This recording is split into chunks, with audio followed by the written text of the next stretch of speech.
Bonjour, voici une vidéo pour montrer comment importer un gabarit en facette dans le Design Space DS Cricut. Donc d'abord il faut récupérer le gabarit qui se fait en allant sur le site qui est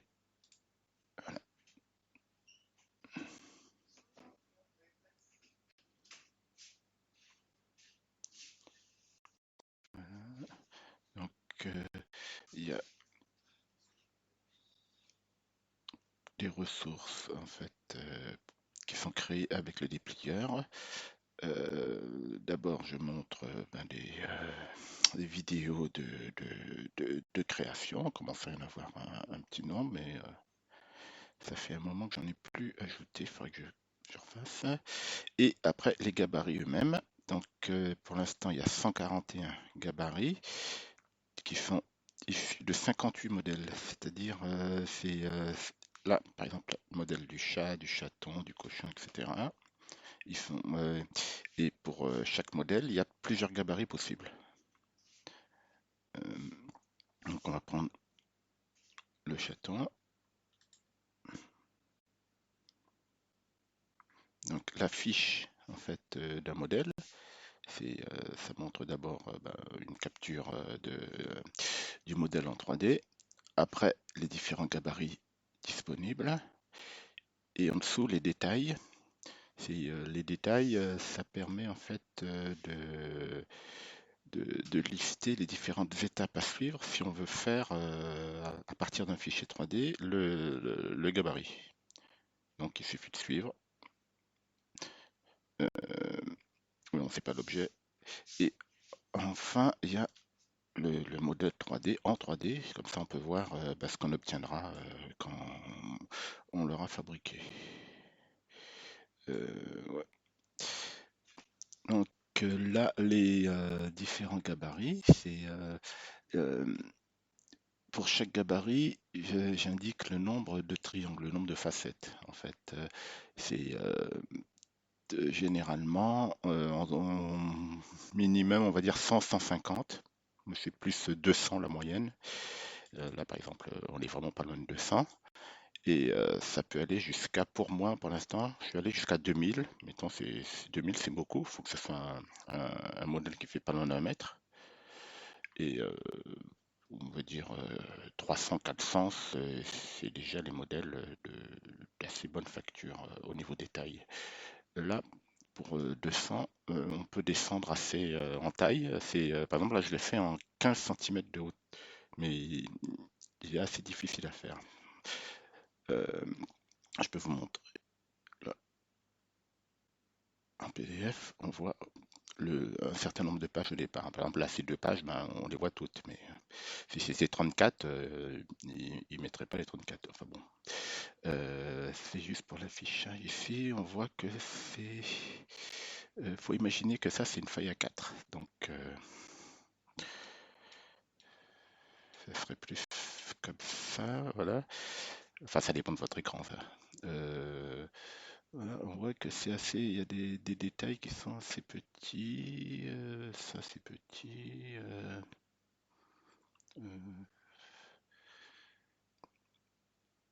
et, et là, je vous montre la même chose. Non, on va mettre ça. La même chose en 20 centimètres. Est-ce que ça donne? Enfin, c'est pas tout à fait. Faut réduire.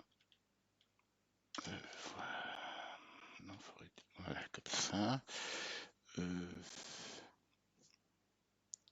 c'est pas facile de comparer, mais c'est plus grand et donc c'est un peu plus facile à fabriquer, quoi. Ouais.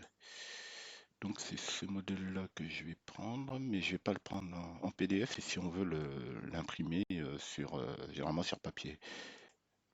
Euh, ouais. Donc on va prendre celui qui fait hauteur 20 centimètres, sans languette, parce que je vais le faire en carton, et en SVG. Donc là, on clique sur SVG. SVG. SVG, on a accès au fichier, on peut le récupérer directement. Il y a- on a vu qu'il y avait deux pages, hein, donc mais il n'affiche qu'une seule, mais dans le fichier, il y a les deux. Donc pour le récupérer, on fait clic droit, enregistrer l'image sous. Voilà. Bon, je l'avais déjà fait hier. Annuler. Voilà. Donc on l'a sauvé. Et maintenant, on pourrait aller directement dans le DS. Mais avant, je vais faire un petit détour par Inkscape pour montrer ce que je mets en fait dans les gabarits.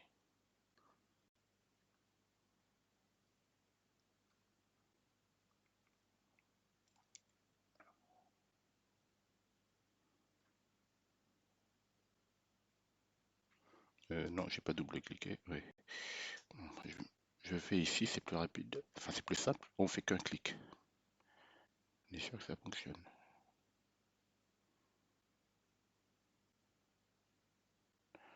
Voilà. Et là, on ouvre le fichier.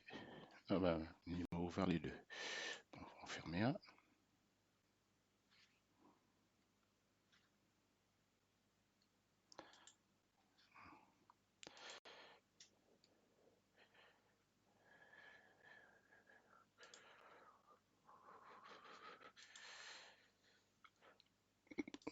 Pour vous, un document en entier, on appuie sur 4. En fait, c'est affichage, zoom, c'est zoom sur un dessin complet. Voilà. Donc on a ces deux pages-là, l'équivalent de page A4.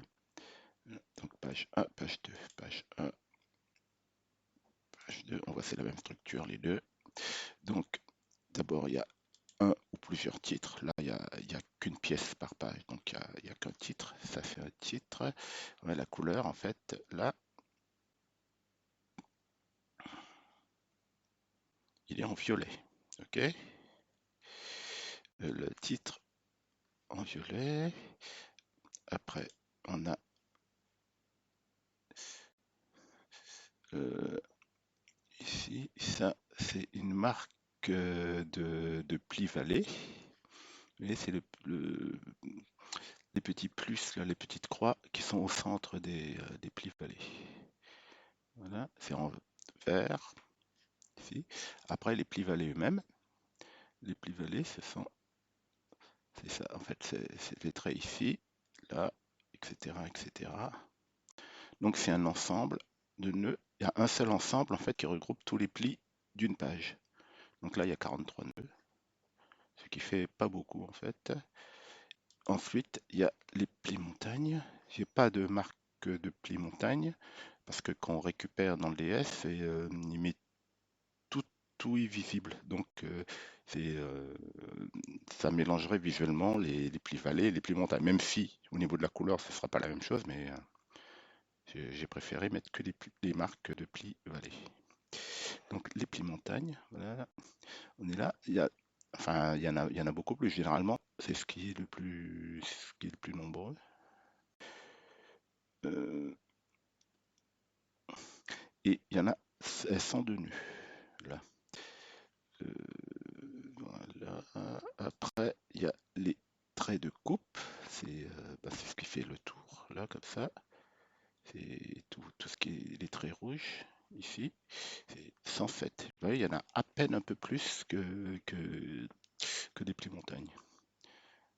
Voilà. Et après, on a la même structure. Tout ça est groupé, quoi, pour faire la page 1. Après, on a la même structure pour faire la page 2. Et non, j'ai oublié les numéros. Les numéros, en fait, euh, les numéros, c'est un groupe de chemins. Chaque numéro est un chemin. Par exemple, si je sélectionne celui-ci là, ouais, je vois que c'est un chemin. Je ne les ai pas renommés, hein, parce que on va par ici, par exemple.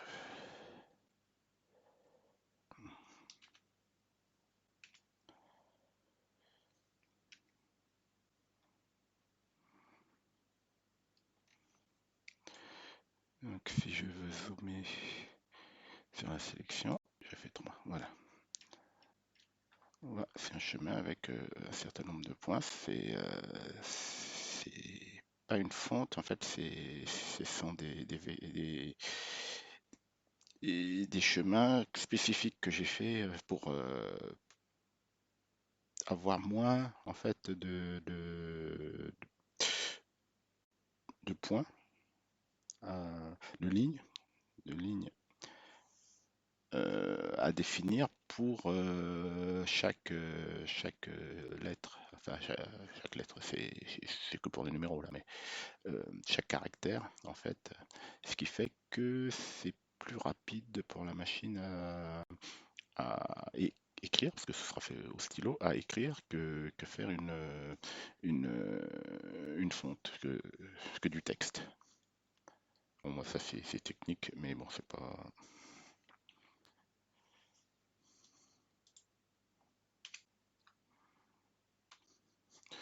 Voilà, on revient, ben voilà, on a tout. Maintenant, on va importer ça dans le DS. Pour importer ça, ben, on ouvre le DS. On va fermer ça. Hop,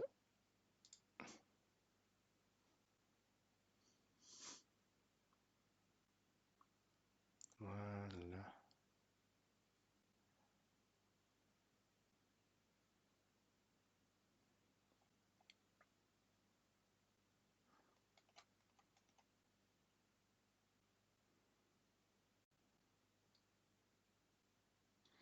Donc, oui, oui, oui. Non, non, j'en veux pas.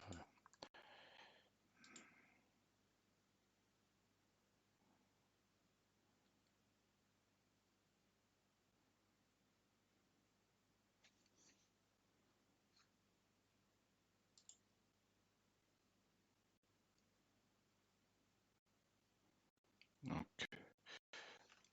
on attend que ça charge. Après, on clique sur télécharger. Là, enfin bon, on va supprimer ça, ça on le refait.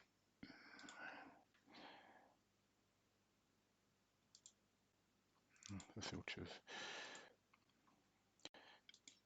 Là, on télécharge le chaton. Voilà, voilà. Ça peut prendre un moment. Généralement, quand ça demande si ça peut prendre un moment, il vaut mieux vérifier une fois qu'on l'a ajouté les dimensions.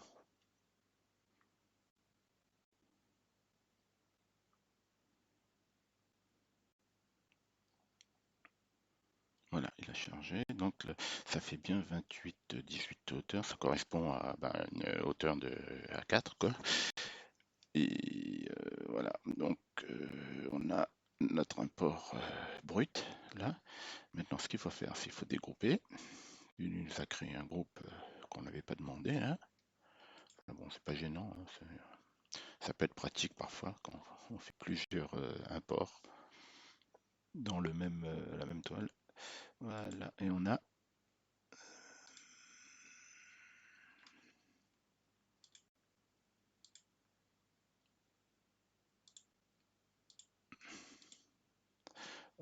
deux parties, ça correspond à la page 1, page 2.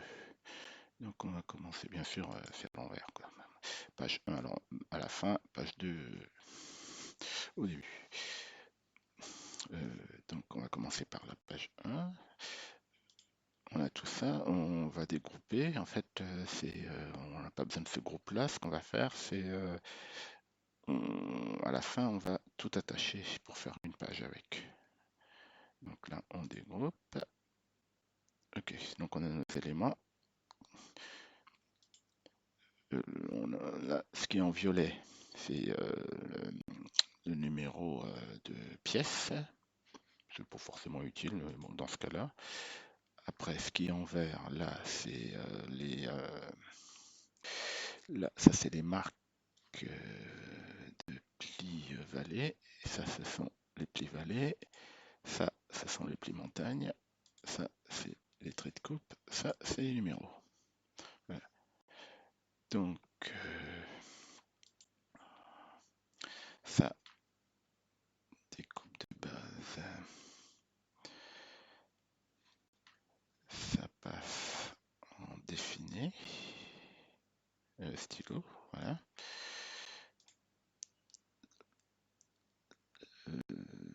ça c'est ici, on va renommer, sinon on va pas s'en sortir. C'est marque des plis vallée. Ok. Ça c'est plis vallée.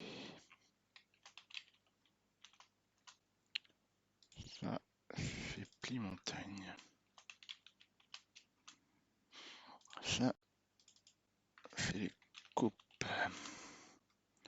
Et ça c'est les numéros. On voit pas les numéros parce que les coupes ils sont affichés en fait avant les numéros, c'est-à-dire qu'il faut les faire passer derrière. Voilà, et là on voit les numéros. Donc coupe et numéro.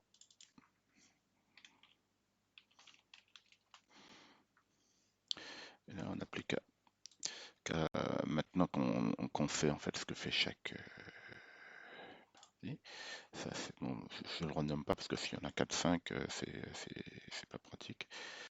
Ça passe en stylo, on l'a déjà fait. Ça, les marques de plus belle, ça passe en stylo aussi. Les numéros, ça passe en stylo aussi. Voilà. Et on va dire après les plis, c'est comme on veut. C'est moi dans mon cas, enfin les plis, on peut les passer en plis, en René. Voilà, René ici. Ce qui fait qu'avec la marque en fait de pli valet, c'est que on fait René, mais après avec le petit trait, on sait dans quel sens il faut le plier. Euh, voilà comme l'utilité de cette zone-là. Voilà, on a tout normalement. On sélectionne tout.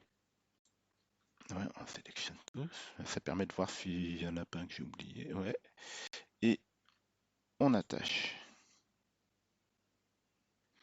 Donc, on sait que ça, c'est la page 1. Ok, voilà. Et on fait pareil pour l'autre page. Ça, c'est du stylo. Ça,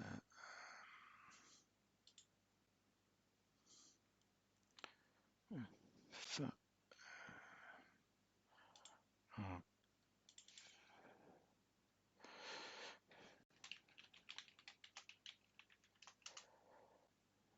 Ça.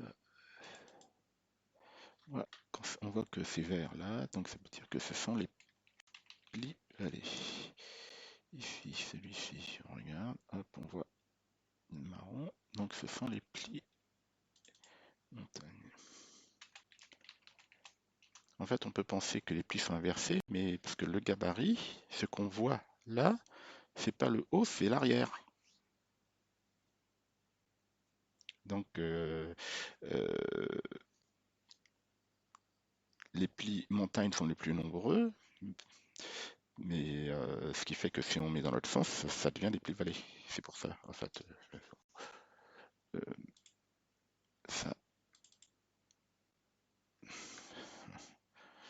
les coupes qu'on va passer en arrière. Et là, ça, ce sont les numéros. Donc, ça, numéro, marque de pli, on passe en stylo. Et les plis, on passe en pli René. Voilà, là on a. Non, il faut juste ça faire hop, dégrouper. Et à la place du groupe, on fait attacher. Et on a notre page 2.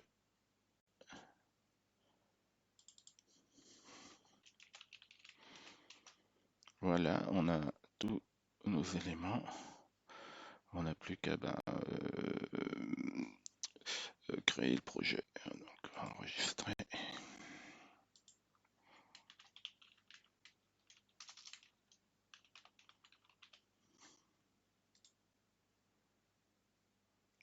Et voilà.